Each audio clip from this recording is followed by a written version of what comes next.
Assalamualaikum warahmatullahi wabarakatuh. Salam sejahtera untuk kita semua. Perkenalkan, saya Santoso, SSI MSI dengan NIDN 0717038401. Saya adalah dosen aktif pada program studi matematika Fakultas Pertanian Sains dan Teknologi Universitas Abdurrahman Saleh, Situbondo. Video ini merupakan bagian dari pernyataan diri dosen dalam unjuk kerja Tridharma Perguruan Tinggi atau biasanya kita singkat dengan PDD UKT-PT, di mana video ini merupakan salah satu syarat dalam pemenuhan pengajuan sertifikasi dosen tahun 2026, khususnya pada unsur pengajaran. Pada kesempatan kali ini, saya akan menyampaikan secara singkat terkait dengan salah satu mata kuliah yang saya ampu yang sesuai dengan bidang keilmuan saya, yaitu mata kuliah statistik dasar. Mata kuliah ini diperuntukkan untuk mahasiswa semester 2, di mana kode mata kuliah ini memiliki kode NWP 1201 dengan bobot 3 SKS. Mata kuliah ini diselenggarakan dengan 16 kali tatap muka, di mana rincian penyelenggaraannya yaitu 14 kali pertemuan materi dan 2 kali untuk masing-masing kegiatan ujian tengah semester dan juga ujian akhir semester. Adapun capaian pembelajaran mata kuliah yang diharapkan setelah mahasiswa menempuh mata kuliah ini, yang pertama yaitu mahasiswa mampu menunjukkan sikap ilmiah, jujur, mandiri, dan bertanggung jawab dalam proses pembelajaran, pengolahan data, dan penyajian hasil analisis statistik sesuai dengan etika akademik. Yang kedua yaitu mahasiswa mampu memahami dan menjelaskan konsep serta teori dasar statistik dan data statistik melalui pengelolaan data, penyajian data, penyusunan tabel distribusi frekuensi, dan berbagai jenis pengukuran data sebagai landasan analisis statistik. Yang ketiga yaitu mahasiswa mampu menerapkan analisis statistik melalui pembentukan persamaan regresi dan juga korelasi, analisis deret waktu, serta menyajikan hasil analisis secara sistematis sesuai dengan kaidah statistik. Capaian pembelajaran mata kuliah ini nantinya dijabarkan lagi ke dalam sub-sub CPNK, di mana sub-sub CPNK ini akan didistribusikan ke dalam pokok bahasan sesuai dengan jumlah pertemuan. Yang pertama yaitu terkait dengan pokok bahasan konsep dan teori dasar statistik. Yang kedua yaitu pengumpulan data. Yang ketiga penyajian data. Yang keempat yaitu distribusi frekuensi, di mana dalam distribusi frekuensi ini kita dituntut untuk bagaimana kita membuat suatu tabel distribusi frekuensi. Selain itu juga kita akan mempelajari terkait dengan ukuran pemusatan data atau biasanya kita kenal dengan central tendency. Yang keenam ukuran dispersi. 7 yaitu analisis regresi dan korelasi, di mana secara umum di sini lebih dibahas untuk analisis regresi yang sederhana, di mana analisis regresi ini nantinya akan diterapkan ke tahap lanjutan yaitu analisis terkait dengan data deret waktu atau time series. Terkait dengan materi dan juga RPS ini biasanya saya berikan langsung kepada mahasiswa melalui sistem siakat UNAS ataupun learning at link UNAS, sehingga mahasiswa dapat mengunduh secara langsung melalui sistem tersebut.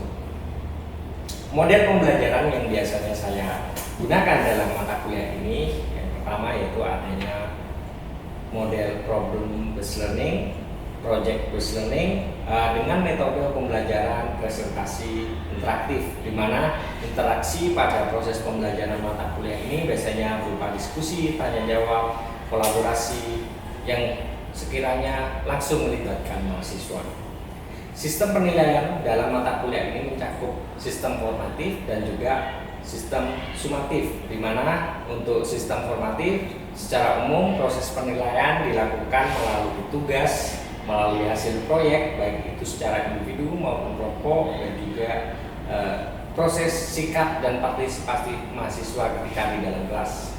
Sedangkan untuk sistem penilaian secara sumatif biasanya saya menilai berdasarkan hasil ujian tengah semester dan juga ujian akhir semester.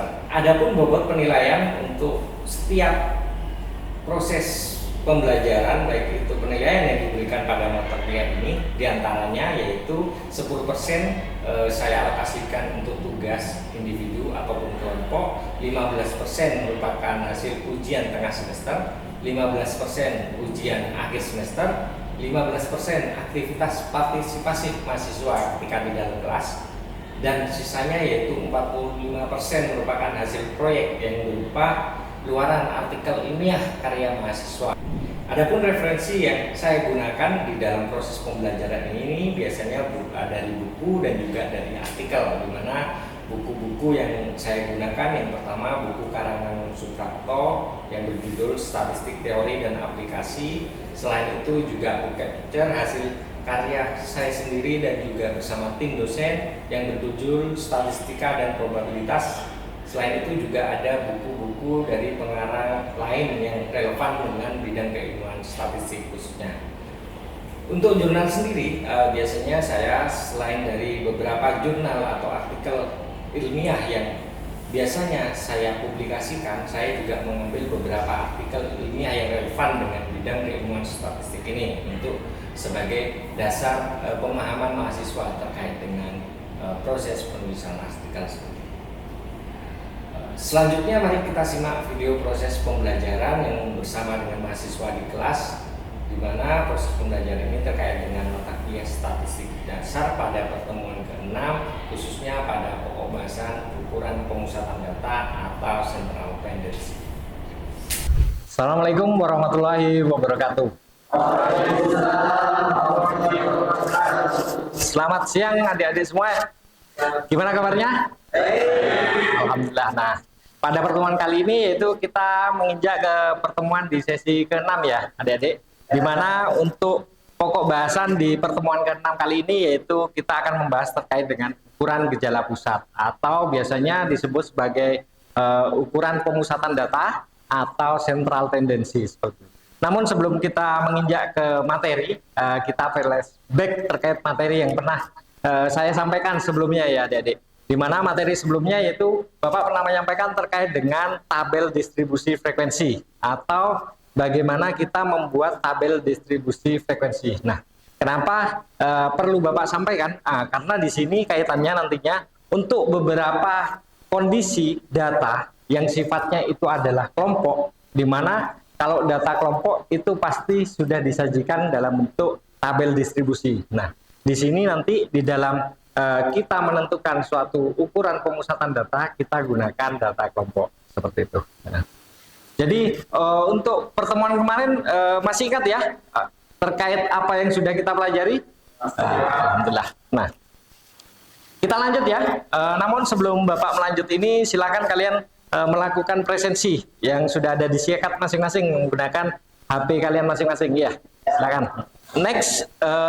Di mana dalam pembelajaran ini nantinya capaian yang diharapkan ketika kita sudah mempelajari terkait dengan gejala pusat, yang pertama yaitu nantinya adik-adik bisa menjelaskan terkait dengan ukuran gejala pusat atau central tendency. Terus bagaimana kita dapat menghitung nilai rata-rata, nilai median dan juga modus. Mungkin ada beberapa adik-adik yang sudah paham terkait penerapan bagaimana menghitung nilai rata-rata, median, modus yang sudah diterapkan di berbagai bidang keilmuan. Silakan, siapa yang tahu? Misalkan ada bidang ekonomi, bidang kesehatan, seperti apa contohnya? Silakan. Contohnya pada bidang kesehatan. Ya, Azifa. Menghitung rata-rata dan pasien sedangkan masa okupasi itu mengapa kondisi. Iya, benar sekali adik-adik. Jadi kita bisa menentukan nilai rata-rata suatu data, misalkan data penderita penyakit jantung di suatu rumah sakit. Kita hitung denyut nadinya setiap saat. Kita rata-rata, maka dengan ini kita sudah bisa memperkirakan seperti apa dampak atau akhirnya terkait dengan nilai rata-rata tersebut. Terus selain itu mungkin dalam contoh modus itu adalah nilai yang sering muncul. Contoh misalkan di bidang kesehatan juga ya. Misalkan dalam suatu rumah sakit ini terjadi suatu pelonjakan pasien. Iya, pelonjakan pasien yang tidak terkira. Namun dalam pelonjakan pasien ini kita tidak tahu penyakit apa yang dibawa oleh para pasien yang paling banyak di situ. Akhirnya dengan adanya modus ini adalah data yang sering muncul, atau banyaknya pasien pengidap penyakit yang sama, sehingga di dalam penanganannya otomatis rumah sakit akan lebih siap untuk mengatasi hal-hal tersebut. Jadi mengatasi pasien dengan jumlah penyakit yang sama, sehingga antisipasi pihak rumah sakit itu akan lebih cepat. Seperti itu. Jadi itu dalam kehidupan sehari-hari kita menjumpai model-model perhitungan seperti ini. Next, terkait dengan ukuran gejala pusat atau central tendency atau pemusatan data. Di sini merupakan nilai tunggal yang mewakili suatu kumpulan data dan menunjukkan pusat dari nilai-nilai data tersebut. Di mana di dalam statistik 3 ukuran yang paling utama, yaitu tadi yang sudah Bapak sampaikan, bagaimana kita menentukan nilai mean atau rata-rata, bagaimana menentukan nilai modus, bagaimana menentukan nilai median, seperti itu. Next, biasanya di dalam ukuran pemusatan data ini, selain ada yang modelnya data tunggal, ada juga yang modelnya data kelompok. Seperti yang Bapak sampaikan di awal, bahwa data kelompok ini umumnya biasanya disajikan dalam bentuk tabel distribusi frekuensi, di mana di dalam tabel distribusi frekuensi itu sudah memiliki rentang atau interval tertentu, sehingga bagaimana kita cara menentukan nilai-nilai tersebut. Yang pertama yaitu bagaimana kita menghitung nilai rata-rata. Di situ ada data yang tidak dikelompokkan atau data tunggal istilahnya. Sehingga data tunggal tinggal kita menggabungkan semua nilai, yang dimana di situ dalam penggabungannya dituliskan sebagai notasi sigma, seperti itu. Iya. Jadi untuk data tunggal atau data tidak dikelompokkan itu menggunakan nilai X rata-rata itu sama dengan jumlah dari X per banyaknya anggota atau banyaknya mahasiswa ini, seperti itu ya. Untuk jumlah X ini bisa dituliskan sebagai nilai X1 plus X2 dan seterusnya sampai dengan Xn sebanyak data, sehingga pembaginya adalah N. Maka ini adalah nilai rata-rata untuk data tidak dikelompokkan. Mungkin secara umum ketika data ini tidak dikelompokkan maka kita lebih mudah memahami. Namun bagaimana dengan konsep perhitungan untuk data yang dikelompokkan, adik-adik? Nah, ternyata di sini ada sedikit perubahan perumusan, di mana kita pelajari kemarin bahwa di setiap tabel distribusi frekuensi pasti ada yang namanya nilai atau frekuensi. Berarti nilai tersebut menyatakan banyaknya data yang berada pada kelas atau interval tertentu, seperti itu ya. Jadi nantinya di dalam tabel distribusi frekuensi ini juga ada yang namanya frekuensi kumulatif. Frekuensi kumulatif yang Bapak sampaikan di materi sebelumnya, ya, seperti itu ya. Next, bagaimana cara menghitungnya? Di mana di sini ada 2 cara. Cara yang pertama yaitu bisa dibilang sebagai cara sederhana. Di situ dalam menghitung nilai rata-rata kita gunakan bentuk persamaan jumlah dari perkalian antara, jadi sigma itu Bapak bacanya sebagai jumlah dari perkalian frekuensi pada data KI atau FI yang dikalikan dengan XI. XI sendiri apa, adik-adik? XI itu adalah nilai tengah, ya. Nanti kita bahas dalam bentuk contoh gitu untuk lebih mudah memahami. Dibagi dengan jumlah frekuensi seluruh data. Bapak langsung sajikan dalam bentuk contoh. Nah, di sini diberikan contoh, misalkan diperoleh data mengenai nilai statistik 25 siswa adalah sebagai berikut. Nah, di sini ada suatu data dengan interval kelas. Nilainya mulai dari berapa ini? 50 sampai 59, terus 60 sampai 69, ya. 70 sampai 79, 80 sampai 89, terus 90 sampai 99, ya. Berarti di sini dalam tabel ini terdapat berapa kelas? Ada 5 kelas ya, betul saya. Untuk frekuensinya berapa? Frekuensi pertama 2, 3, 10, 8, 2. Totalnya 25 sesuai dengan sesuai dengan apa yang disampaikan di dalam soal seperti itu. Maka dalam menghitung rata-rata untuk nilai pertama, di mana kita harus menentukan XI. XI tadi apa? XI adalah nilai tengah. Iya. Bagaimana cara menentukan nilai tengah? Kalau datanya sudah kelompok, dalam menentukan nilai tengah, kalian tinggal menjumlahkan batas bawah dengan batas atas, selanjutnya dibagi 2, seperti itu. Jadi dari perhitungan ini maka diperoleh nilai seperti yang ada di dalam layar, seperti itu ya. Jadi ada 54,5 dan seterusnya 54,5, terus di sini 64,5 dan seterusnya sampai 94,5.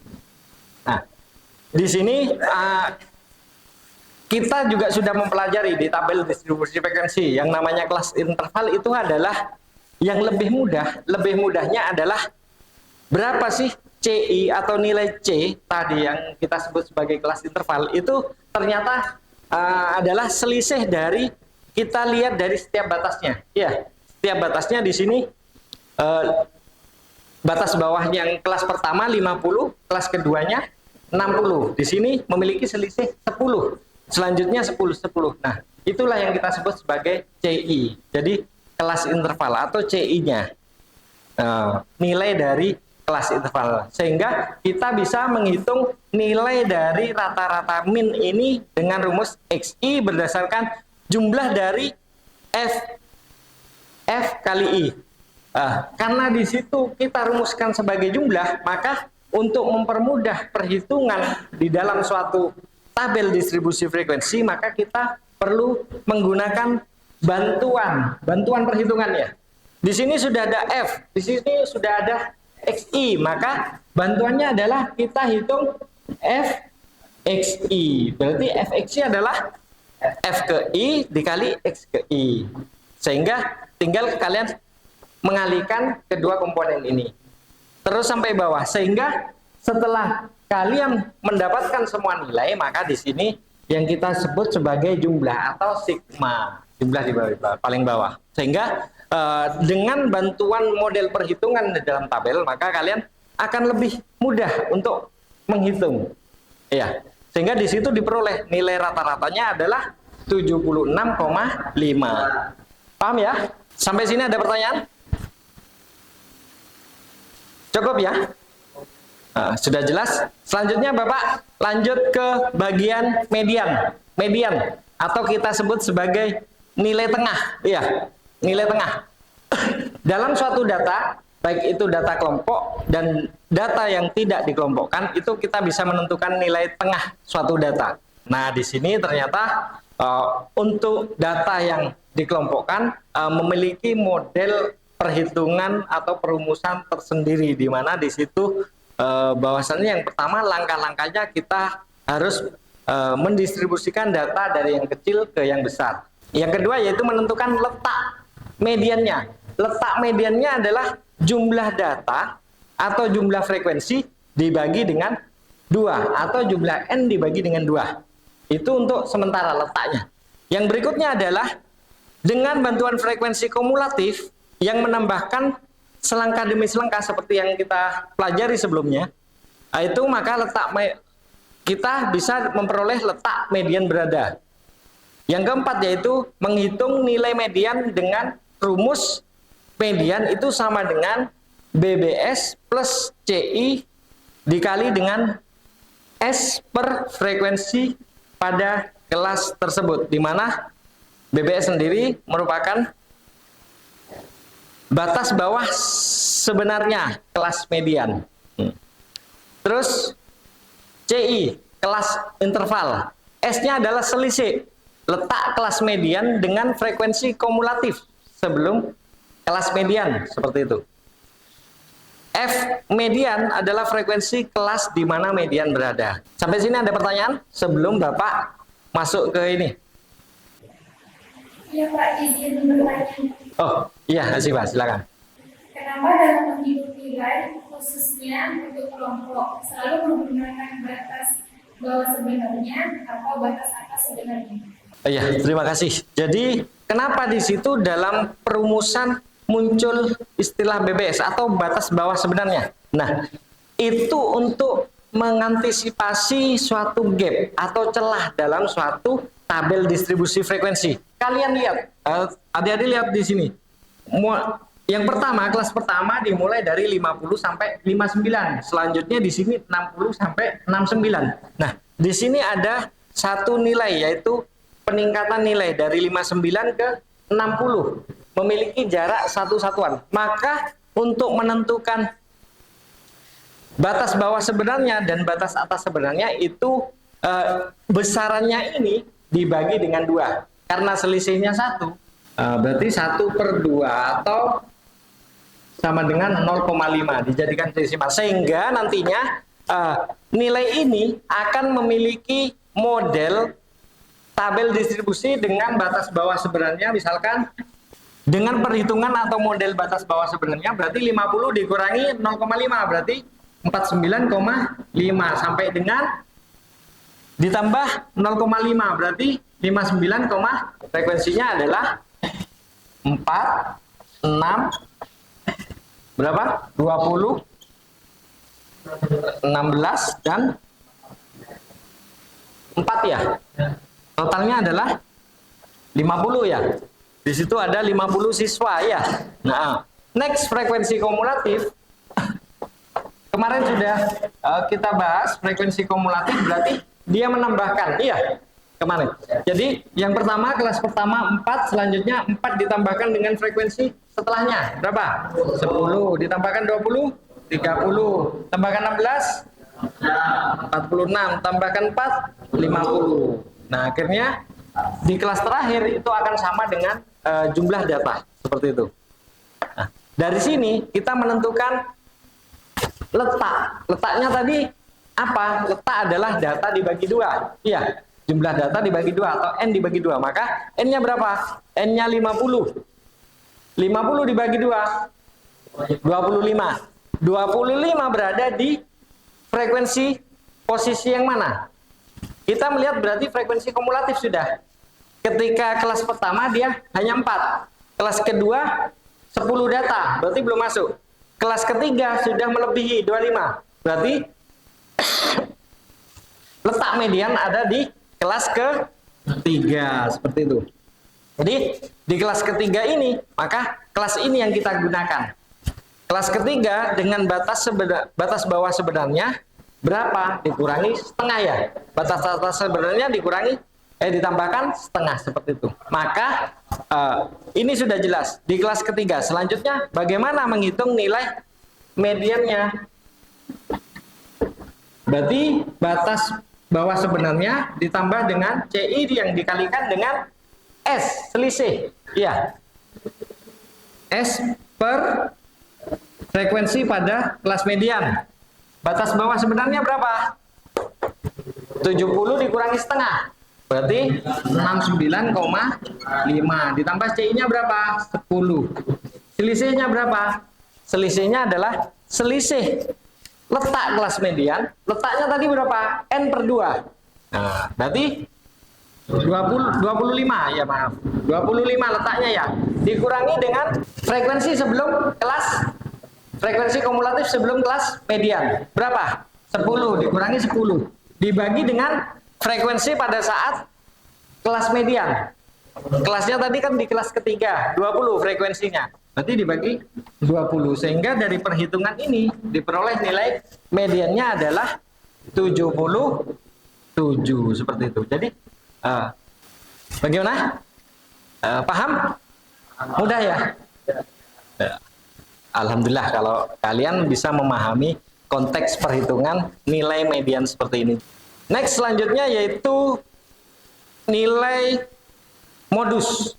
Modus adalah nilai yang sering muncul. Kalau data kelompok kita kita tinggal menggunakan rumus. Tapi kalau data yang tidak dikelompokkan itu kita tinggal menentukan mana sih nilai yang muncul itu. Jadi itu yang kita sebut sebagai modus. Jadi yang paling banyak muncul itu kita sebut sebagai modus.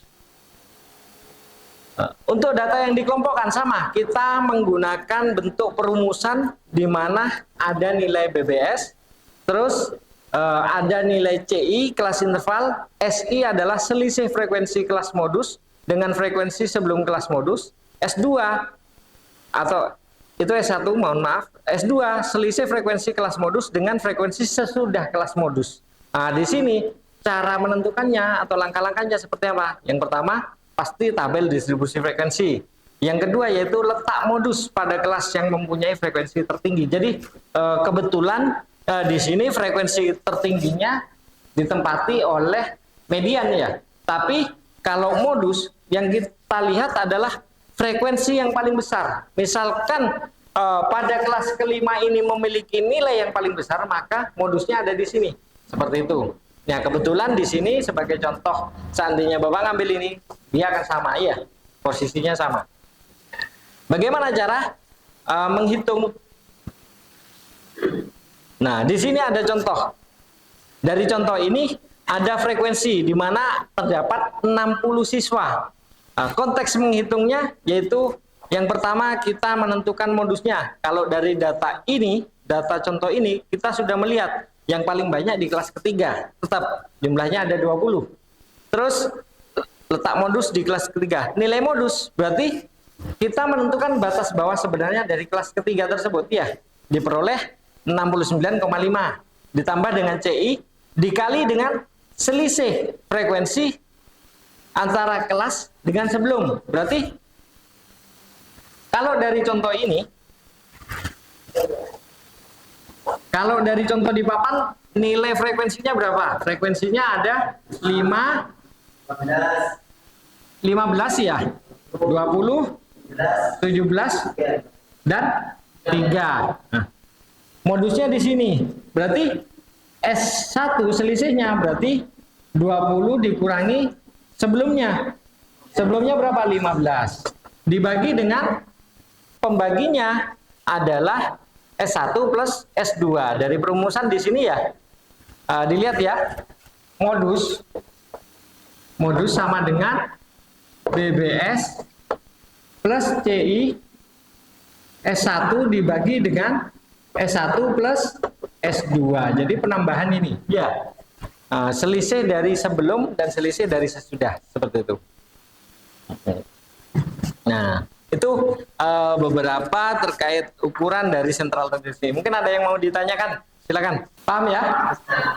Paham. Nah, terkait mungkin adik-adik sering menjumpai ini, ada istilah dalam statistik itu yang namanya kuartil ya, desil, persentil, apa? Nah, itu biasanya dikaitkan dengan nilai-nilai median. Namun nilai-nilai itu kita sebut sebagai model perluasan dari median. Mungkin nilai itu yang nantinya kita akan bahas di pertemuan selanjutnya. Mungkin itu pokok bahasan yang bisa Bapak sampaikan ya, terkait dengan bagaimana menghitung nilai rata-rata, median, dan modus. Ada pertanyaan? Cukup? Cukup ya. Jika sudah cukup, di sini silakan nanti ada beberapa contoh latihan. Nah, kalian nanti bisa coba di rumah sebagai bentuk model tugas ya, tugas secara individu. Nah, ini bisa kalian kerjakan khususnya untuk menghitung nilai min, modus, dan median suatu data, khususnya data yang dikelompokkan. Kalau data yang tidak dikelompokkan atau data yang masih tunggal itu cukup mudah buat kalian.